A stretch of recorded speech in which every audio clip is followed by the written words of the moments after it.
Hello and welcome to the Wayfaring Panda. I'm Annette.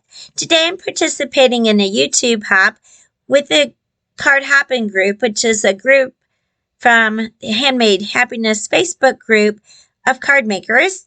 And we get together once a month to do a hop, and we always have a theme and then 2 techniques to choose from. So today's theme is birth year, and the technique I'm doing is shaving cream.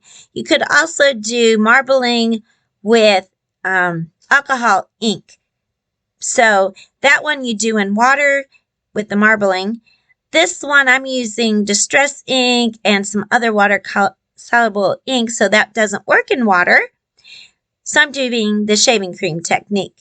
So you just swirl your ink inside the shaving cream, and I'm just using the end of a paintbrush. You can use it with chopsticks or toothpicks, whatever you have. And this is quite messy, so I'm going ahead and doing 8 card panels and just changing up the shaving cream every so often and adding more ink every so often to get different looks. So I started off with some Stampin' Up ink, which are older inks, so these may not be available anymore, but it was Bliss Blue and Brilliant Blue. And then I went to my Distress ink re-inkers, which is Mermaid, Lagoon, and Tumbled Glass, and then Faded Jeans, which is my last one I did that had a little bit of purplish look to it. So I'm doing 8 card panels, and then I also did a little strip that I'll use for die cutting. So while you're making a mess, it's good just to do a whole bunch, plus then I can choose from these which one I want for my cards. And I found even though it's messy, everything washed off easy. I even got some ink over on this white table that's underneath my workstation, and it wiped off fine.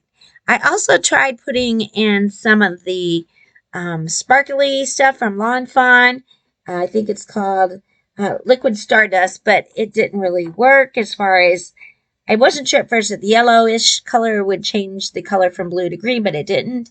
But I didn't really see any sparkly look on the paper, so if you do the shaving cream technique, don't bother with putting Stardust in there.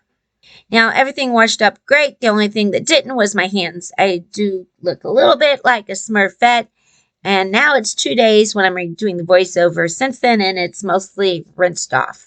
Now, the tips I'll give, since this is actually my first time doing it, is you want to make sure that you're using shaving cream that is the foam type and not a creamy type, because that won't work.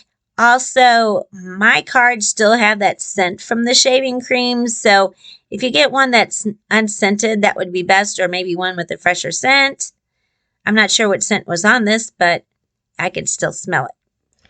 I picked out the last card panel I used that has a little bit of this Faded Jeans that kind of looks purplish, and it's a light background, so I'm going to use that as my sky, and I'm using one of the darker ones that I made earlier, and that's going to be my ocean. I'm going to do a Swish Pop Card, and I use that smaller piece of paper to cut the tab out that I'm gluing together here. So with the Swish and Pop, you want to have 2 pieces of cardstock and glue them together, and that's what you see me doing on this piece. And I'm going to use a dolphin. So in my birth year, the TV show Flipper came out, and I remember watching that as a kid. I loved Dolphin. So you cut out acetate with this piece that's kind of longer with the little piece on end.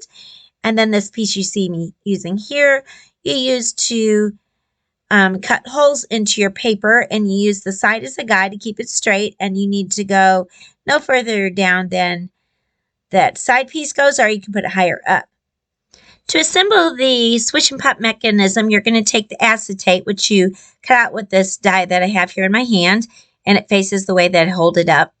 You're going to put a brad through the right-hand hole, and that goes through the paper pull tab mechanism that you made. And then you're going to put a brad through the left-hand hole in the acetate, and that goes through whichever hole on the card panel that you cut out. So I'm going to put it through the second left-hand hole, but you can put it on whichever one depending which look you want, and I'm just arranging it so that the dolphin's nose sticks out of the water and then jumps up. Now, when I watched the show, it was in reruns, because obviously I did not watch this when I was a baby, and probably not until I was 4 or 5 years old, so it was in reruns. And I do remember, I think in the maybe 1990s, there was a new flipper show that came out. And we did actually get to the Miami Sea Aquarium, I think in the 70s. And I was so excited to see Flipper, who was my favorite movie show actor, I guess you'd say, at the time. And will always be one of my favorites. Although I found out later in life that actually Flipper was played by more than one dolphin. So different dolphins had different tricks. And so they would have different dolphins do different things. So it wasn't the same dolphin all through the different years. Then you can just cut off the extra acetate that you don't need. Then I cut one of my panels in half, and then I'm using this wavy border die from Lawn Fawn to make it look like ocean waves. And I'm cutting two because you need one panel to cover up your mechanism, and you'll use foam tape to pop it up. And I also decided I'm going to try to make a Swish and Pop shaker card, which I don't think I've seen before. So I'm trying to make it into a shaker, so I'll need another one to put on top of this so I can do a shaker. However, if you're going to mail this, you wouldn't want to do that. Next, I'm using this other die from Lawn Fawn. It came in the same set, but it helps you line it up to cut a notch in the part that's going to go over your mechanism so that you'll have a little notch for people to pull the pull tab. And I'm just using low-tack tape to hold my pieces together while I line it up. I just made sure it was unstuck because the glue kind of was holding the dolphin down a little bit. I guess a little glue got on the background paper. And then I trimmed off the pull tab that was a little too long. And then I put on this little piece that has the arrow on it that I cut out with white paper. And then I put some foam tape around the sides. You want to make sure that as you're putting the foam tape around, that it doesn't interfere with your mechanism. And then I put my panel above that. Now, I didn't have foam tape, so I just had fun foam that I added double-sided tape to and cut in strips. Then I'm just putting a banner with my sentiment on this side, and this is a Lawn Fawn banner. And I didn't really know what I'll be using this card for, so I put, "You're the best," which I think it goes well with Flipper. And I did the words with my Faded Jeans Distress ink, and then embossed it with clear embossing powder, since I think that goes with the colors I have here. And I think "You're the best" goes with Flipper because, hey, he is the best. Then you can see this other piece I trimmed off at the end just so that it won't block the pull tab. And then I'm using my craft mat that's kind of thick and using a craft knife. And I couldn't find a regular craft knife, so I'm just using this one to cut out a window for a shaker. Then I'm just using some double-sided tape. I think this is called scrappy tape to attach my acetate for my window. And I don't usually buy any acetate. I just use it from packaging, although what I'm using today is a little thicker. It's what I have left over from overhead projectors, which I don't need to use anymore. So it's eco-friendly to reuse packaging or whatever you have in stock, and also saves you money. Then I'm just using foam again to prop up the shaker window. Now, originally I tried using just a single layer, but my shaker bits that I'm using was too big, so then I added a second layer. And the shaker bits I'm using is called Dolphin's Tail Shimmerz from Buttons Galore and more. And I'll have a link of that in the description below, as well as all the other products that I'm using.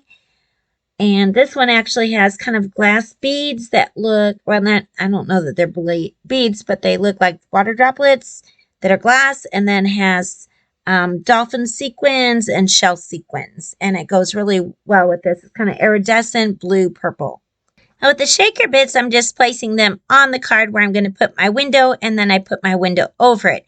I've tried this different way. So I've done shaker cards where you put it in the well and then put the card base. Or I'm trying it this way because I thought it'd be easier to line up with the window since I have a different shape.